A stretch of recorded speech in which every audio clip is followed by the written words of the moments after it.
Jon Jones is the pound-for-pound best fighter in the world and the greatest fighter. Dana White is the #1 fan of Jon Jones. Dana and Jones haven't always been on the same page, but for now they sure are. The dynamic between the duo is anything but easy. If you haven't caught on yet, White views Jon Jones as not just the greatest fighter of all time, but also the top pound-for-pound fighter in MMA today. And honestly, the majority can say yes to that. Put two guys in a room, and who fucking comes out? Jon Jones walks out of that fucking room every time.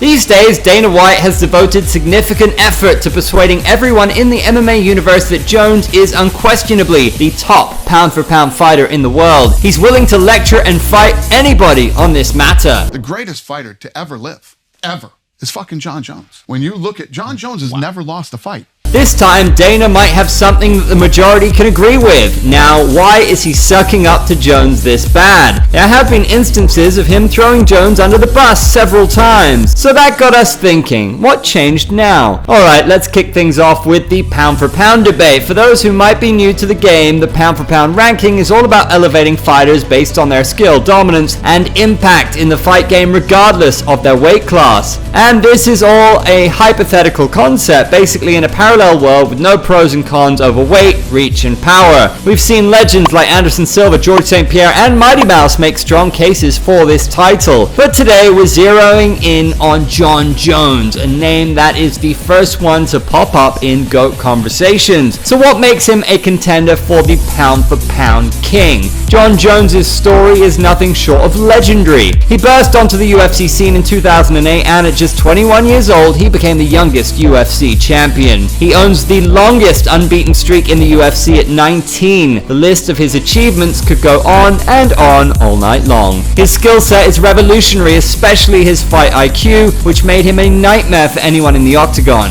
Jones went on to dominate the light heavyweight division, defending his title against some of the best fighters in the world. He went through a murderer's row at 205, one after another. God, that was a reign of terror in the early 2010s. Hold up, are you waiting for me to highlight his shady past and his run-ins with the law? Apologies in advance, I ain't going down that route today. That's a topic for another day. Let's talk about the big move, Jon Jones' transition to the heavyweight division. This came as a breath of fresh air. Jon Jones is 1 in a million, but the heavyweight division is notoriously unpredictable. Now the question on everyone's mind was, who's he gonna face first? Up stepped Ciryl Gane, and he got choked in 120 seconds. The MMA gods were showering Jones with flowers from heaven. The whole MMA world was in awe of the moment. Fighting Ciryl was no walk in the park, but Jones made it look like it was. The heavyweight division is stacked with talent, but since winning the belt, Jones has had his eyes locked on one man, and that's Stipe Miocic.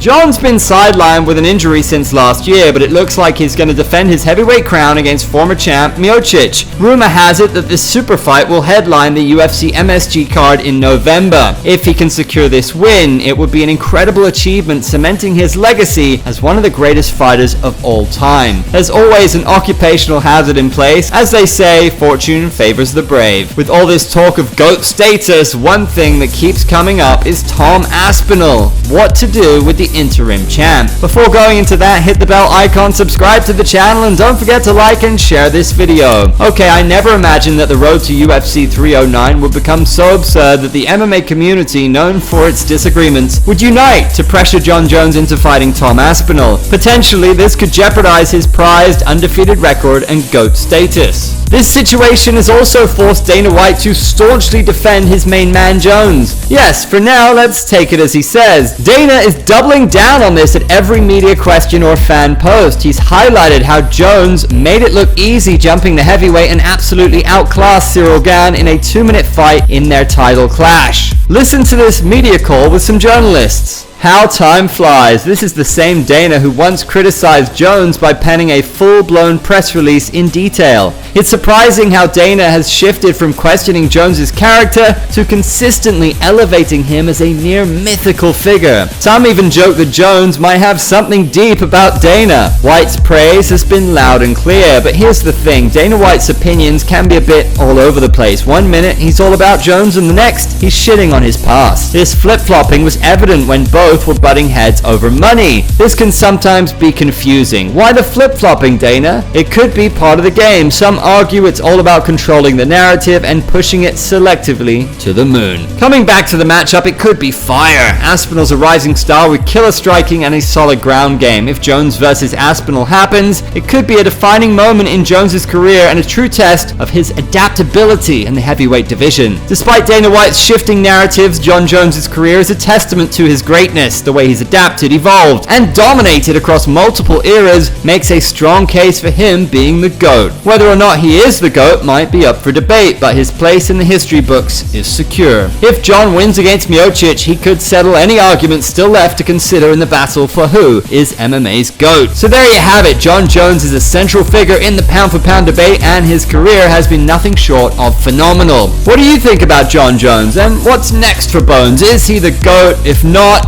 who do you think holds that title? Drop your thoughts in the comments section. And if you enjoyed this deep dive into Jon Jones and the pound-for-pound debate, then smash that like button and subscribe for more content. Thanks for hanging out with us today. I'll see you in the next video. Until next time.